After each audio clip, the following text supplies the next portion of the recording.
سورۃ اخلاص کے 10 وظائف۔ سورۃ اخلاص قرآن پاک کے آخری پارے میں ہے۔ سورۃ اخلاص میں اللہ نے اپنی ذات مبارکہ کا تعارف کروایا ہے۔ اس سورت کی بہت زیادہ فضیلت و برکات ہیں، مگر آج میں آپ کے ساتھ اس سورت کے 10 بہت بڑے وظائف شیئر کروں۔ وظیفہ نمبر 1، اگر دن اور رات میں روزانہ 200 مرتبہ سورۃ اخلاص پڑھ لی جائے تو اس انسان سے اللہ راضی ہو جاتا ہے۔ وظیفہ نمبر 2، اگر رات کو سوتے وقت دائیں کروٹ میں 100 مرتبہ سورۃ اخلاص پڑھ لی جائے تو اس شخص کو جنت کی بشارت مل جاتی ہے۔ وظیفہ نمبر 3، گھر میں روزانہ اگر 1 مرتبہ سورۃ اخلاص کے ساتھ سورۃ فاتحہ پڑھ لی جائے تو گھر میں خیر و برکت ہوگی۔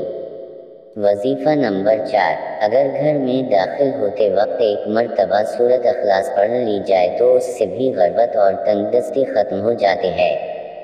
وظیفہ نمبر 5، روزانہ اگر 100 مرتبہ سورۃ اخلاص پڑھ لی جائے تو اللہ تعالی 25 سالوں کے گناہوں کو معاف فرما دیتا ہے۔ وظیفہ نمبر 6، اگر روزانہ 200 مرتبہ پڑھ لی جائے تو روزانہ 1500 نیکیاں ملتی ہیں اور پچھلے 50 سالوں کے گناہ معاف ہو جاتے ہیں۔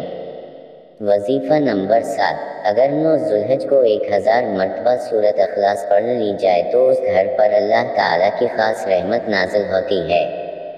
وظیفہ نمبر 8، اگر 1000 مرتبہ سورۃ اخلاص پڑھ لی جائے تو وہ بندہ اللہ کا محبوب ترین بندہ بن جاتا ہے۔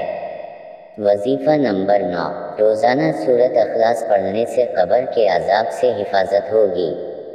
وظیفہ نمبر 10، اگر روزانہ 3 مرتبہ سورۃ اخلاص پڑھ لی جائے تو ایک قرآن پاک پڑھنے کے ثواب کے برابر ثواب ملتا ہے۔ یہ تھے سورۃ اخلاص کے 10 بہت بڑے فائدے۔ اللہ عمل کی توفیق دے، آمین۔ مزید اس طرح ویڈیوز دیکھنے کے لیے چینل کو سبسکرائب کریں۔ شکریہ۔